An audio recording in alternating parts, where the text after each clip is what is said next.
Hi, everyone, and welcome to the Friday, September 10th installment of the Silicon Insider, the only uncensored look at life and business in the Valley. My name is Mike Malone, and I'm here with special contributor Scott Budman of NBC Bay Area. Our producer is Jordan Henderson, our East Coast correspondent is Bob Grove, and our host, as always, is the Silicon Valley Business Journal.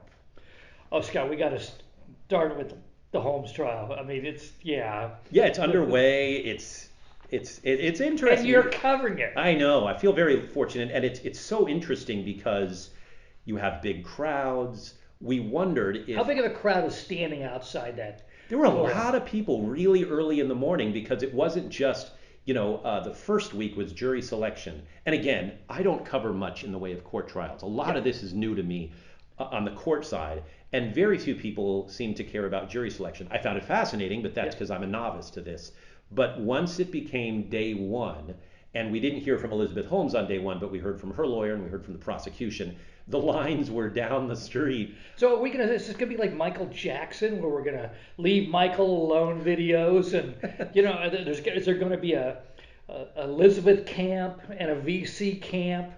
I think so. We saw three Day of the Locust kind of stuff. There were three young women in line who not only had blonde hair but dressed like Elizabeth Holmes. They were cosplaying Elizabeth Holmes, and it's interesting to think a lot of the Valley is sort of, well, she's someone who stole money, and obviously there's that side, but you have to understand there are a lot of fans, people, and we should know this because the last few Halloweens we've seen people dressed like Elizabeth Holmes. There is a culture that really digs her, because she's a strong woman, say what you will, but it was interesting to see people standing in line from the public who just wanted to see it and be a part of it. So she's becoming a folk hero.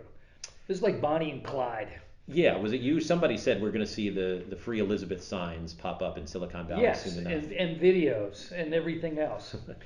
So we're really getting a Hollywood Nathaniel West Day of the Locust kind of moment coming up here. Well, and you mentioned Hollywood. I believe there's already a movie in the works. Yeah. To a screenplay, and we've seen the documentaries, and this is a big deal, and it's getting a lot of attention. I mean, it's so big. I'm showing you right now the front page of the Wall Street Journal. What is the lead story on the front page of the #1 business newspaper in America? Right. Well, and she's looking very fetching and non-black turtlenecky. Well, right. She's dressed differently now. Almost 6 years to the day, I believe it was early October, when John Carreyrou's story in the Wall Street Journal in 2015 broke, and everyone realized, whoa, what's going on? Behind the doors of that lab, and that sort of led to the downfall of the company. So you heard not the official opening, but you heard the questioning being asked in some of the comments. Right, and there were the opening. We did hear the opening. Okay, so the prosecution is saying she lied and cheated. She's a bad person, and the defense is saying, and I feel a little guilty on this one because I spent my whole life saying Silicon Valley is more about failure than success. Blah blah blah. A good failure is a worthy thing, and so here's the defense: failure in Silicon Valley is not a crime. Exactly. And that's what we thought would be said. It's sort of what a VC would say when they back a company and it doesn't work. Okay, we tried it, we lost money, maybe we have some future executives, maybe we have some technology that can be applied elsewhere. And biotech takes a long time, healthcare takes a long time. The early defense seems to be just what you said. Sometimes things don't work out, even when they draw a lot of money and a lot of investors and a lot of attention. Yes. And let's move on. And I'm starting to hear the argument that we discussed, a month ago, which was she can argue, I was just a true entrepreneur, and you fight to the death for your idea. And I took it too far, but I was new at this, I was young, I was dazed and confused because of my boyfriend, and I really believe this was going to work. Right. Even after everybody else had given up. And we celebrate that when it does work in this town, right?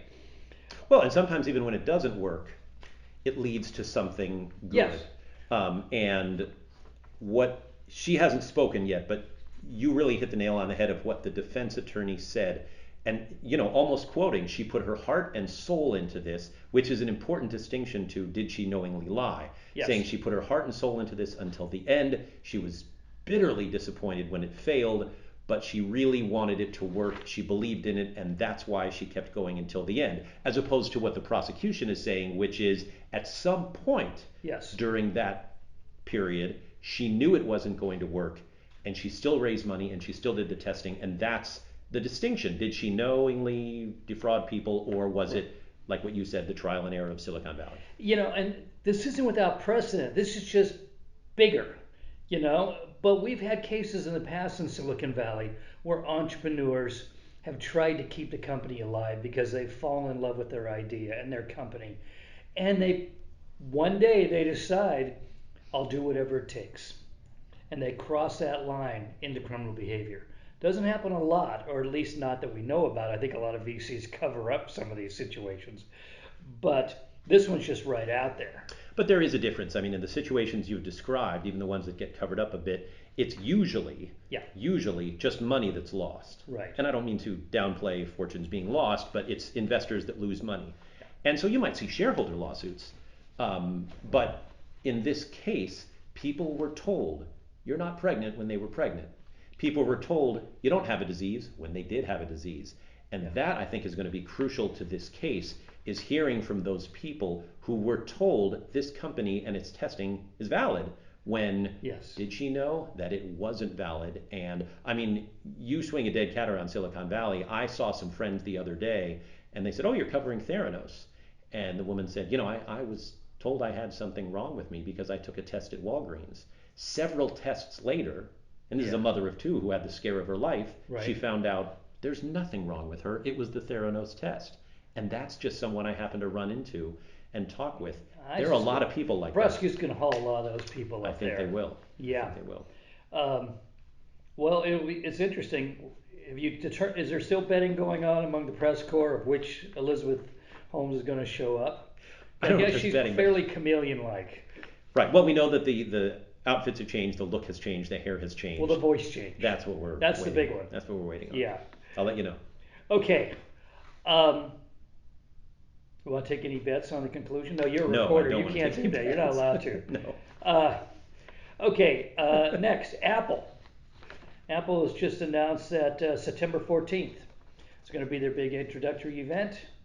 4 new iPhones, a new watch model, and AirPods among the things expected, right? Well, the phones usually get updated every year, and it's about time. And then the watch, AirPods, who knows? That's what the guess is. And, a lot of hardware comes out in September. Yes. And that's sort of what we're expecting. And, the speculation always leads to what next could we see in a phone? What is it going to do? And, a lot of it comes down to what people really want, which is a longer lasting battery. Yes, there we are. There's a great piece on ZDNet. A guy wrote an air of disappointment surrounding these, growing sense of disappointment around these events now by Apple.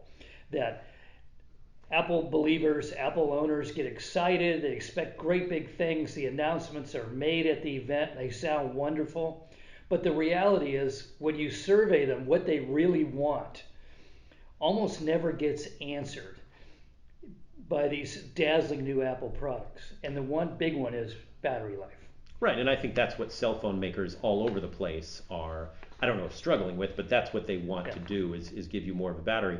And it's not to say that most phones don't work all day, but I don't know, maybe if we're seeing car batteries last longer, laptop batteries last longer, eventually the phone batteries will last longer, or, and this is another sort of speculative rumor going around, Apple will sort of thicken the phone a bit so that a larger battery can fit inside. Yeah, there is talk of a larger battery, but that's a compromise.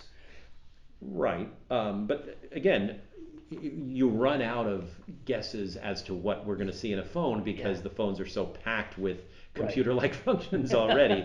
So, it's hard to say what we're going to see. Well, apparently the biggest story right now about the event is the debate over what their new MagSafe charger.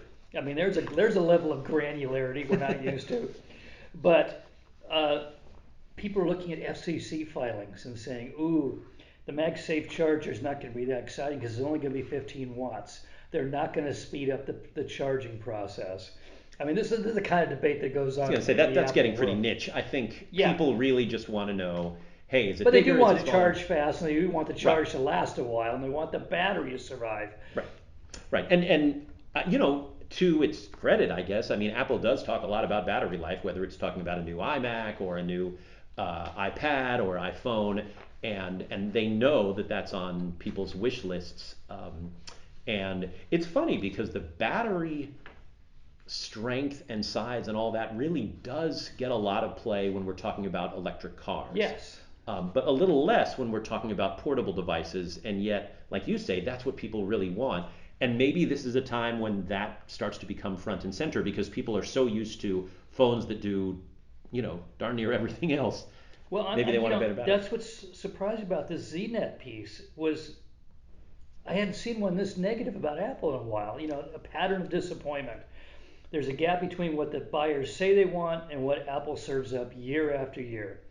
We've had so many iPhone releases, most following the same pattern, that we can predict pretty much everything that's coming. Right, but you have to understand, and I say this as someone who's on the press side of things.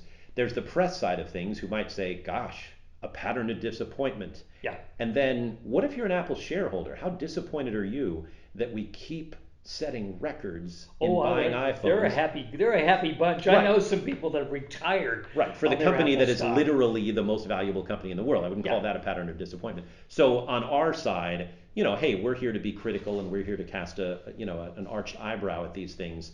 And the best we can come up with is the charger. Come on. Yeah. Well, iPhones are. We know what else it'll be. It'll be a faster processor. Right. It'll be a better camera. But as this writer pointed out, has anyone really changed their photography due to these, exciting new apps and upgrades? Come up with a new enclosure, and then they'll go to a retro one. It'll change the color. But on the whole, it's what we said a long time ago. After Steve goes, Apple's going to get really good at making products, but where's the glorious supernova of a great new technology? Right, and it's almost unfair to get. I mean, I don't. This is Apple's own fault because it hypes these things up. But at some point, it's hard to get hyped up about a new iPhone release. And I understand that, and I try to temper that when we do these stories, because really it's been incremental changes for a long time now, to the point where people are talking disappointment. Even as sales records fall, people are talking about how you plug in your phone. I mean, when did that become a headline? But look at the stock price. That's the counter argument. Right. Then the counter argument should also be, even in a time of a pandemic and a lockdown, how much you did on your iPhone. I mean, sometimes I find myself doing 6 or 7 things in a row that 15 years ago I wouldn't have done any of those things on a phone. And I think, whoa, I just spent a lot of time on my phone, but it wasn't looking at Instagram. It was being productive and sending money places and doing this. And I know people who have dating apps, and they've really enhanced their social lives because of that. It's amazing what you can do with these things. I have some friends in Oregon, live in the woods. They don't have computers, but they have smartphones. Yeah. So they do have computers. They do have computers. So, the final disappointment that's being pointed out is, everybody looks at these now. They're so finely tuned on Apple. They look at the FCC filings, and I guess the Apple 12 is already being listed as a legacy product, which means, its days are already numbered. I mean, I think are we moving towards a world where you change your phone every year? Well, that's still a little expensive. I mean, as someone who likes to test a new phone every year, I don't spend $1,000 on a new phone every year. And I don't have to. There's almost never been a time when I thought, ooh, if only I have that one. But one thing that's good is if you don't already have a 12, but you've seen the 12 and you're like, hey, the camera improved or the screen improved or whatever, the 12 price is about to drop, maybe because it's a legacy product or whatever. And I tell people when they're like, oh, I need a new phone, hang on for just a minute. They're about to come out with a 13. If that dazzles you and you've got enough money, great. But if not, the 12, the 11, they usually keep a couple of them and lower the price.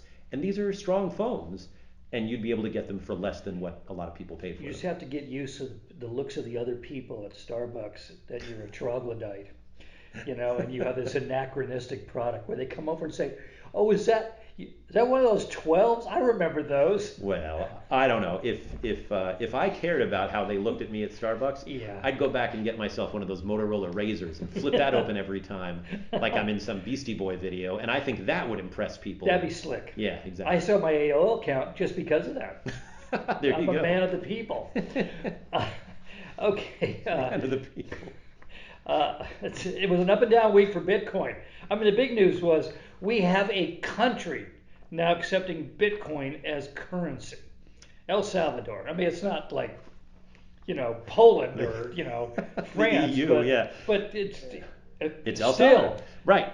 And we should all watch El Salvador and its economy to see, I don't know, how Bitcoin changes things, if it changes things. Yeah. But, as we know here in the United States, we don't see a whole lot of buying and selling with Bitcoin, but I think that's because of the crazy price fluctuations. Right. But there's a lot of trading in it, there's a lot of speculating, and there's a lot of people who have Bitcoin. And so at some point, they're going to use it. And that's the one thing that I'm still waiting for. Because of the high price and the big fluctuations, it's really not all that valuable to me as a currency. Right. But a whole lot of people want it and have it, and at some point they might do something with it. So we watch El Salvador. If the economy just goes insane because of the volatility of Bitcoin, mistake. If on the other hand they become the new equivalent of the offshore account, right? Then and become rich and a destination point, then they were brilliant. Exactly. Genius. If they become the new Switzerland, Yes. People or store all their Bermuda stuff in El or one Salvador. of those, Caribbean islands. That's absolutely why we should watch this. Yes. Yeah. Okay. Well, this is interesting. I'm sure you even covered it, that China is not allowing kids to use video games during the week. I think they're allowed, an hour a week or something like that, and they're clamping down on that. Well, Chinese regulators have now summoned companies, mainly game companies, to demand they play down profits and further clamp down on how minors can play video games. So the Chinese government is now going into successful companies and saying, don't be so profitable and change your business model completely. I mean, we studied communism in school, right? Yes. And China was always at the top of that list. And I know they've had some movement away from that in some ways.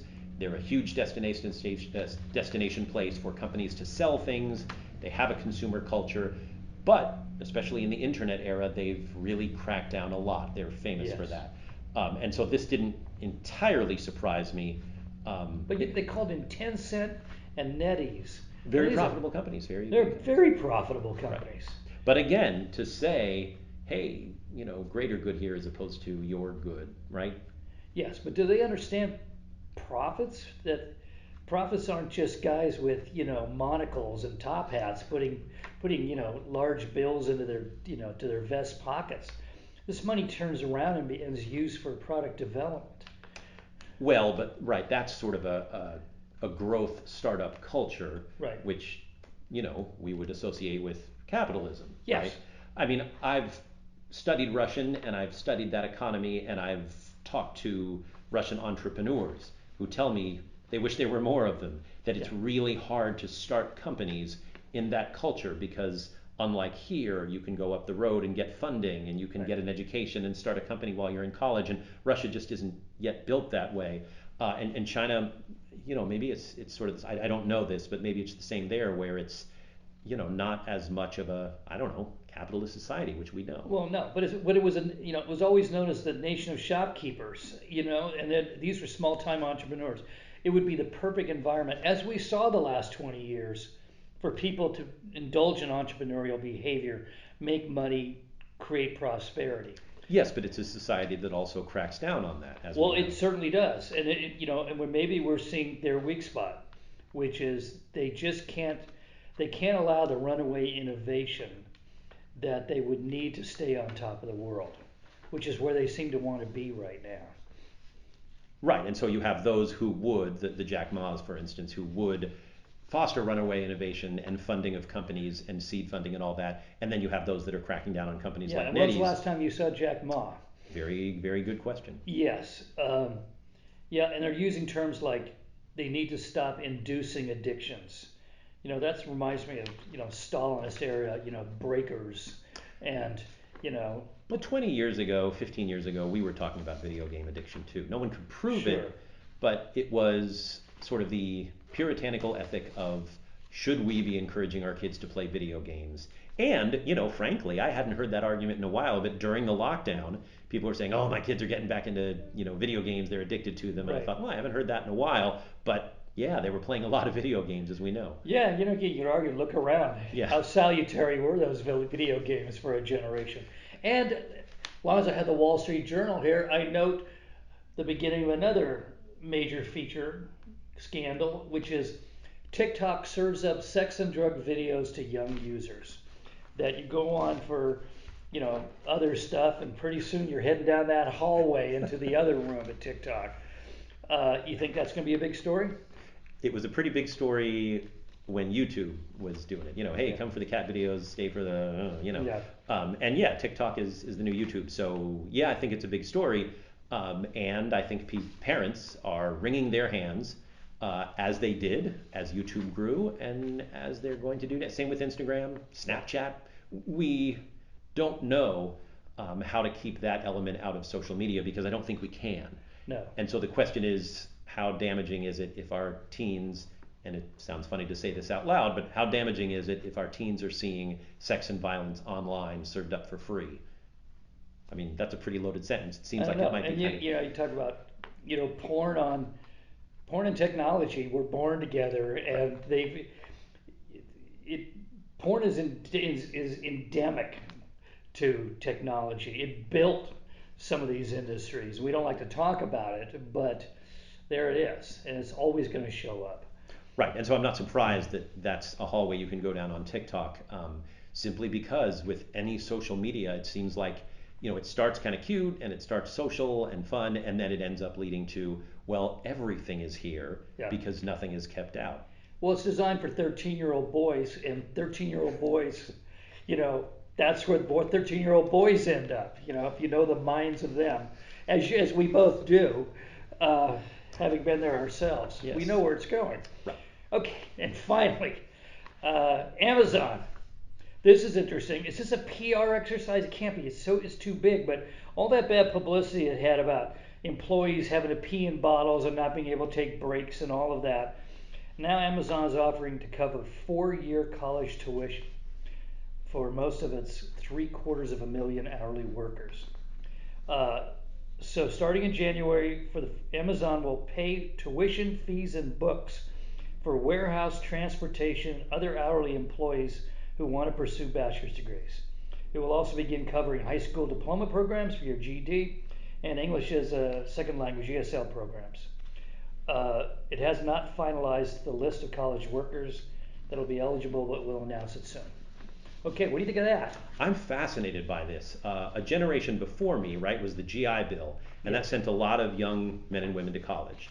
And it was very important because that sort of put us as a country into a place where a college degree was, I don't know if it's sort of expected, necessary for certain jobs. I still know people now, my age and younger, who can't quite crack a certain ceiling because they don't have that college degree. That's how expected it is. It wasn't always that way. And so, yes, here in California, for example, and I could speak of many states, we have a good state college system, we have a good UC system, but there are still a lot of people falling through the cracks. Right. And they're denied managers, they're great at Starbucks, why can't they be a manager? Because the college degree isn't there. And so the idea that the government isn't making it happen, and that people are still falling prey to heavy debt by getting a college degree, the idea that an Amazon or in some places a Walmart or even a Starbucks is sending people to college is fascinating to me because it's a sign of the times that, that degree is helpful. And much like we talk about housing and things like that, it's a sign of the times that the government isn't doing it. We need these large companies to step in, and that says something about society too. I'm all for it. And once again, a reminder, HP was ahead of the curve by 50 years on everything. You're right. I went to grad school at Santa Clara and Stanford, paid for by Hewlett-Packard. A very good point. And I'm glad to see companies are doing it. I don't want the government to do it because it'll get misrun. But to see a company putting, some tight monetary constraints on and doing it right, and going after the hourly workers. I don't know if you saw a report the other day, but the number of males, young males in America going to college has been plummeting now for 2 decades. I think the average college composition, student composition, is now 56% female and 44% male. And the male part is falling. Young men are not going to college. And if this offers them a chance to do it and also work at the same time, that's a hell of a thing. Yeah, I agree. And it's interesting that it's Amazon because that's a company that has huge worker turnover. And I don't quite know how that works if you're doing college, like you have to stay with the company, something like that. Yeah. But again, right.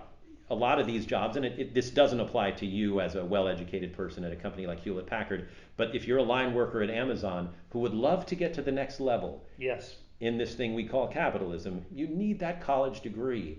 And the idea that a company that hires a lot of workers is helping with that, I think is very important. We'll need to see the fine print.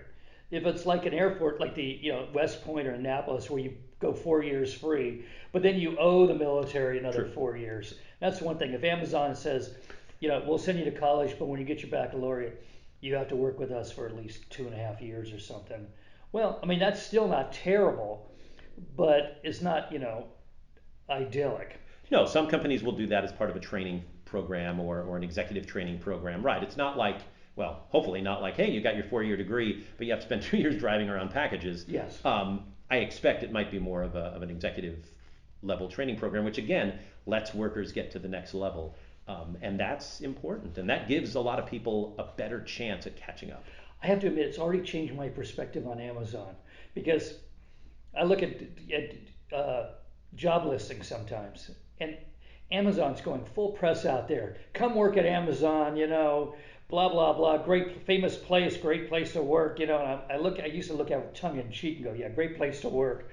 Bring your own bottle to pee in. Right.